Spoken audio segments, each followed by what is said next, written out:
Hi, everybody, and welcome again to another episode of Be Fearless from G.S.T.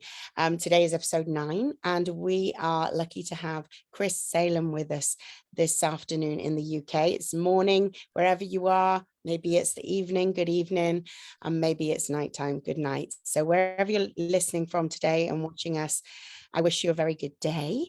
And we are going to dive into some ways that we can talk about being more fearless in our life and overcoming those things which might prevent us from doing something we want to do or something we know we should do. I'm Lisa Marie. I'm a primary school teacher and I am the podcast host for G.S.T. And I am so excited to introduce this wonderful gentleman by my side. I wish I was really by his side because that backdrop is to die for, but I'd like you all to say a big hello to Chris Salem. Hi, Chris. Lisa, it's a pleasure to be here. And it's our pleasure to have you. So Chris is an accomplished CEO and an executive coach. He is a world-class speaker and an award-winning author. He's a certified mindset expert. He's a radio show host and a media personality, as well as being a wellness advocate, mentoring business leaders and organizations to scale their brands and business. He is with us this afternoon, and he is going to tell you more about how he is able to help people and what he does. And you will be able to reach out to him because we're going to have his contact details in the podcast comments. Can I just say, if you're not watching live, can you please put hashtag replay in the comments and let us know that you did watch us if you weren't able to make it. So over to you, Christopher. I'm looking forward to hearing about how you help people. Sure. Well, it is a pleasure to be here, Lisa, and serving the Global Speakers Talk, and love what you do and be fearless because, fearless is all a state of mind. Fear is something that we a lot of times create in our own mind. So what I do is I'm a business executive coach. I work with I'm a professional speaker, and I work with individuals and businesses. And when you talk about fearless, one of the things I love doing with people before we begin to embark on what is important to them, what are they trying to accomplish in scaling their businesses, is looking at what their current foundation is, and that's their mindset and how they think. So a lot of times we're looking at the very things that are keeping them stuck or stagnant, which is a result of fear, a lot of the things that they create in their own minds from their limiting beliefs. So for me, it's about getting to the root cause of those limiting beliefs, establishing a rock solid, fearless foundation that they can build on to scale their brands and businesses. And then when I work with companies, I help them to build interdependent work structures in terms of how people can come together to engage at a higher level in an interdependent versus a codependent way. So this way, as they engage their roles and duties together, they're able to accomplish more in terms of productivity, efficiency, and of course, profitability. That's amazing. Brilliant. So as I said before, if you want to reach out to Chris, we're going to have his details there for you to be able to talk to him. So you've already told us a little bit about how you feel about making sure that your clients are fearless as much as they can be and are as productive as possible. So I'm going to dive in with my first question for you, if that's okay. Sure. My first question today, Chris, is can you tell us about a time when you were in a situation in your life where you experienced fear, which may or may not have stopped you from doing something that you wanted to do or something that you knew you should do? Well, I can tell you, Lisa, there was many, many times because that I lived in a fight or flight state pretty much every day of my life up until the age of 30. So, but I'll give you one that was really a difficult time, but yet it was a time where it was a pivot for me because without this happening, I never would have been where I'm at today for the last 25, going on 25 years, doing what I'm doing now from a place of fearlessness. So for me, as I mentioned, I lived in a fight or flight state for the first 30 years of my life. And as a result of that, that was all came from my limiting beliefs from childhood that played out in my decision making, my ability to take risks, my ability to follow through with action. And it impacted my self-esteem, confidence, and also my ability to really function at a high level with other people. Now, here was the time that I faced my greatest fear.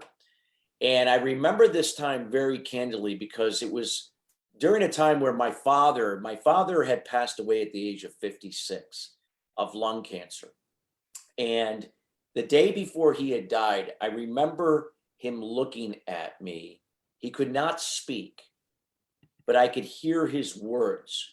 And he began to tell me like what, like all the things that like it was like he was making amends to things that he had felt like he had wronged me, my mother, my brother, and so on.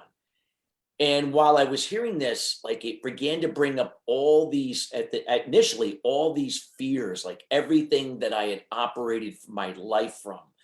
And I realized for the first time, I didn't understand it, that I had been living my life from a place of this need for validation. I was looking for this validation outside of myself because I never got it from my father. So it brought up all these insecurities all at once. And I felt like at one moment, like I couldn't move, I was paralyzed. And as a result of it, I didn't know what to do. I had felt this fight or flight state before because I've been living it pretty much every day of my life. And I escaped from it through 12 years of addiction, through alcohol, drugs, and sex. But this was like I have never felt fear more in my life because it all came at once. But at the almost in the same time, within a short period of time thereafter, I felt the greatest peace. So it was like the greatest fear, but then just following that, I felt this release. It was almost like I had to feel this fear before I could feel this feeling of peace I'd never had before. I began to realize that I've been the victim and using excuses my whole life, that my identity and my sense of purpose was in the hands of other people and situations. The fact that I didn't get this from my father, but it was the first time I realized from that experience with my father that I had to control over my own life, no matter what has happened to me beyond my control. It was still my responsibility to do something about it. And that's where I embarked on that journey to make that change. So I experienced the greatest fear I've ever had in that small period of time. And yet I had this peace I've never ever had in my life. And soon after, I embarked on changing my life, and I have not looked back in almost 25 years now. So that would explain that the story there as to the greatest fear I've had. That is quite an inspirational story. You mentioned some powerful words there as well about you taking control and the responsibility, because at the end of the day, it's so true, isn't it? We can make that choice to feel through the fear and move on, or we can step back from it and try and flight, if you like, as they say. And you chose that way, and you said it's been quite life-changing. Yeah. As a result of making that choice. Yeah. So what would you say was the main strategies that you've used then to help you to continue to stay fearless once you were able to, you know, appreciate that it was your responsibility and you had to take that control? Well, it started right around that same time. I didn't know how I was going to go about doing it at first, but I know within a few weeks, as I was investigating Eastern meditation and I began looking at a 12-step program, I began to kind of take all the things I was learning with those two concepts and came up with a process that I use to this day, not only to maintain and sustain what I do with my own, sustaining my 8 pillars of wellness, but also how I help other people through my executive coaching and businesses and how people can engage one another. So for me, it was a process of not only making amends to myself and other people through the 12-step process, but also incorporating meditation and journaling into my life on a daily basis. Now, it took me a good 7 months to get into the meditative state. I had ADHD on top of that. So getting into a meditative state was very difficult. Even to sit still for more than 10 seconds was a daunting task for me. But as a result, when I used consistency through discipline, and I did it no matter if it was the last thing in the world I desired to do, I did it anyway. And through meditation and journaling, I got to the root cause of my limiting beliefs, that need for validation that I didn't get from my father, that I was constantly seeking out in other people. This is what led me down a path of being codependent, passive, where I went out of my way to please and enable people in exchange for that validation. And then I could be aggressive, where that was the perfectionist side of me, where I would place high expectations onto other people, including myself. And when they went unfulfilled, I would get angry, and that was very difficult to deal with. So as a result of that, that meditation and journaling allowed me to get to the root cause of that and shift the way I looked at myself. Like I began to, really see my value. And so I raised my level of confidence, my self-esteem. I removed those limiting beliefs and replaced them with beliefs that I could do anything that I put my heart and soul into, within reason, and of course, being realistic. And as a result of that, raising my confidence, that impacted my decision-making, my communication to myself from my inner champion, not from my inner critic, and how I communicated in a specific, clear, and concise way to other people, not based on assumption and speculation, which is codependent. It impacted my behavior to be more assertive, owning my role and duties and being responsible for that, and being an example and a resource for others. Having a positive attitude no matter what was happening around me. My emotions, that I could control them no matter what was happening to me. They were happening for me, not to me, which is the victim. And then my course of action. So I learned how to control what I can, let go of what I can't. That was the same 5 things I mentioned in other people. And I shifted away from codependent to interdependent behavior and communication.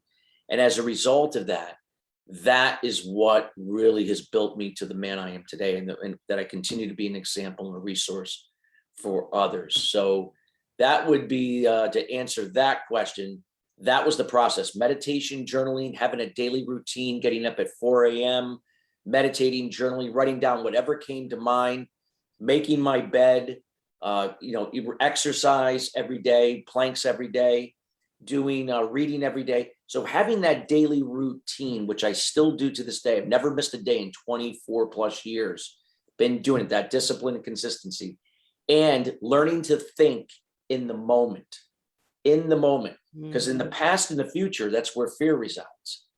So in the moment, fear is reduced. It reduces anxiety, stress, feeling overwhelmed, feeling anger. And by letting go of the control I can't control, I can focus on what I can and let the results be a byproduct of it. I wasn't tied to the expectation, to the outcome, is how I used to operate. So for me, that shift is what made, all these changes that, how I operate, to this very day. And it's continuous. It never ends. Yeah, absolutely. Absolutely. And you're growing from strength to strength. I'm sure the longer you do it, the easier it becomes, for sure, especially with that sort of discipline and, motivation that you mentioned, and the routine. And I have to say, listening to you, I really enjoyed your answer, because it was so complete. There were so many strategies in there for our audience to pick out, even if they just started with 1 or 2 elements. Yeah, I mean, start with one, always start with one, and build it up. And I could really relate to a lot of what you were saying from my own life, because I'm not ashamed to say, I feel like I'm still on my journey to find my place where, I'm at that beginning almost where you were, when you'd realized there needs to be a change.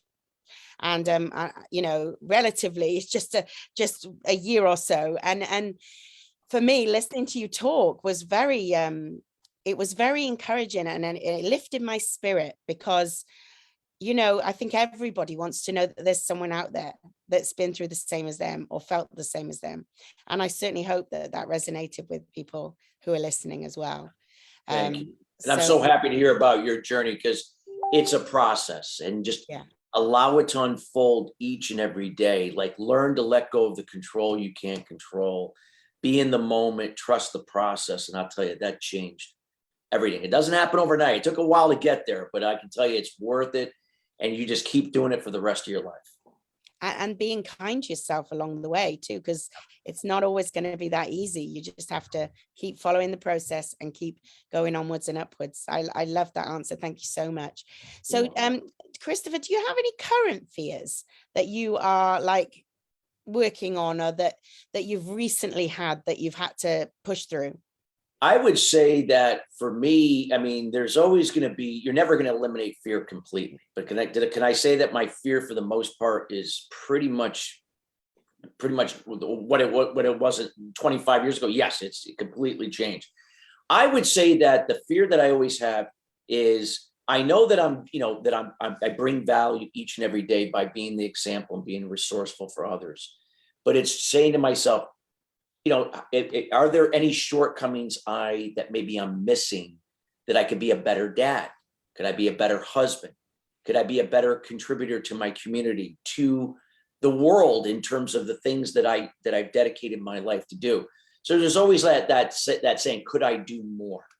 Can I do more? And I know I do the best I can each and every day to bring that value, bring that impact. And that's all I can do. But just that would probably be one of the things that I still, have to, question. When I question myself, I have to remind myself, hey, you're a human being. You can only do the best you can. And That's I got to it, remind myself that each and every day. And again, I think that's going to resonate with a lot of people, because at the end of the day, we are human. It doesn't matter how successful we've been, how amazingly hard we've worked on ourselves and our personal development and got to places where we want to be. There's always going to be something that we want to be able to do better, and it keeps us pushing forward, and it keeps us motivated to do the best. Absolutely.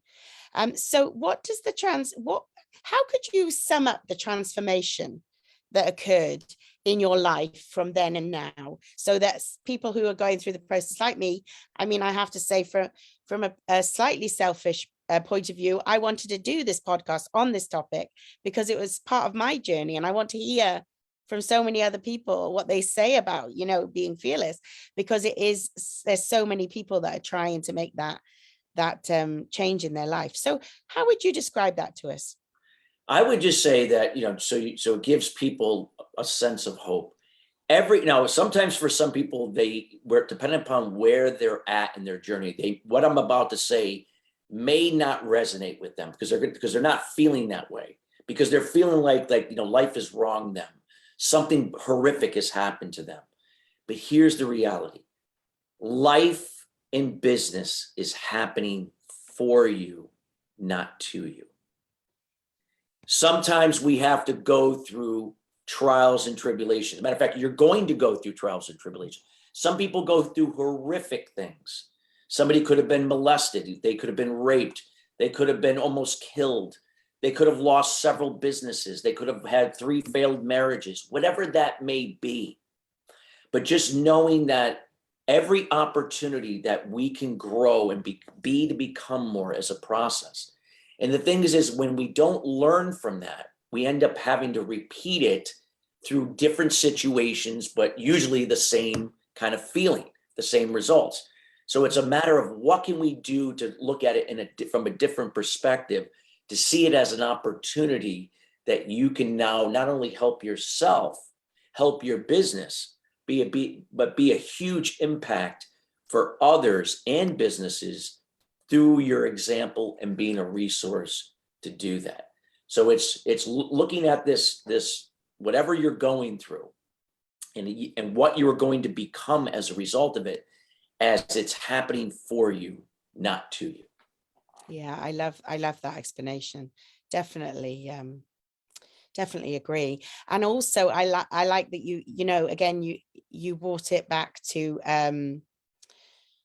the discipline again, and about being positive, because that is the key, isn't it?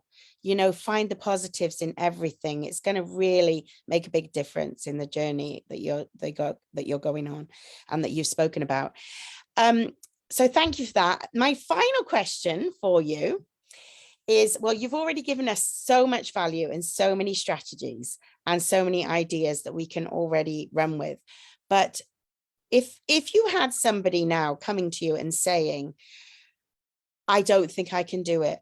The fear is too much. I need to do it and I want to do it, but I'd rather walk away.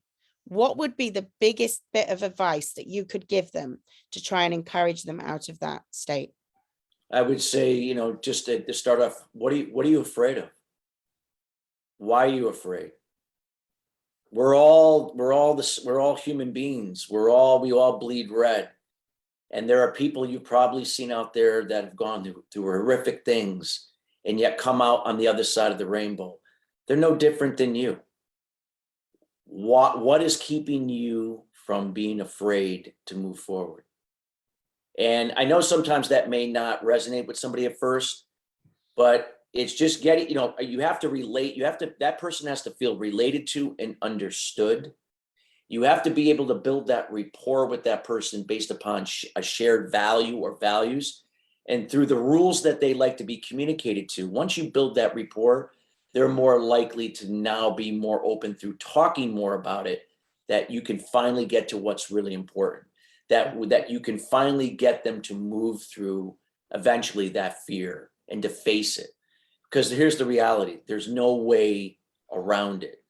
You can avoid it, you can escape through addiction, you can avoid it, you can be miserable, but is the pain of regret to be more than the pain of dealing with it now and going through and living a life of harmony rather than a life of pain? Energy is energy. You can put the energy to sustain the pain, or you can put the energy to sustain the harmony. Either way, the pain is an opportunity for you to let go, to grow, or you could elect to hang on to the pain. So again, I wouldn't word it just like that, but I would build the rapport with that person to get them to talk. I'm not going to sit there and undermine what they're going through, because they're going to say, you can't relate to what I'm going through. And perhaps they probably might be right at that time. But if I can listen to them and ask some questions and get them to feel comfortable where we're building that rapport, that's at that point where I can get to what's really important to them. Why are they holding themselves back? Why are they letting this fear keep them where they are? Is the pain of regret going to be greater than the pain of living a harmonious life? And that's what I would, work on when I'm working with clients, depending upon where they're at that point where I meet them, when they hire me to work with them in that capacity, first, as we move, towards their business and their brand objectives. Well, there's two key points you've made there that just make perfect sense to me. I mean, it's about where they are in that journey, isn't it? And you making that assumption first, and then the comparison is so powerful. So Yes. you've put that comparison out there. What if you do? What if you don't? What if? Just keep asking yourself, what if? And I'd love for, I don't want us to end today, but I would love for us to end on that thought that you've just shared about the comparison. Yeah. And making that choice. Yes. And I am so grateful that you are here today. I've absolutely loved this conversation, which is why it's flown so quickly and time is up. And I would absolutely love to be able to talk to you about another topic another time. I would really I'd be happy to enjoy that. So thank you for taking your time to meet with us today and to talk to the audience. And I just want to say to everybody, thank you for joining us if you've listened in. And again, don't forget to put #replay if you are listening on the replay. We will see you again next week on Tuesday for another episode of Be a Fearless. But until then, I'd just like to say thank you, Chris, so much. And goodbye to everybody. Pleasure to be here. Thank you for the opportunity to share.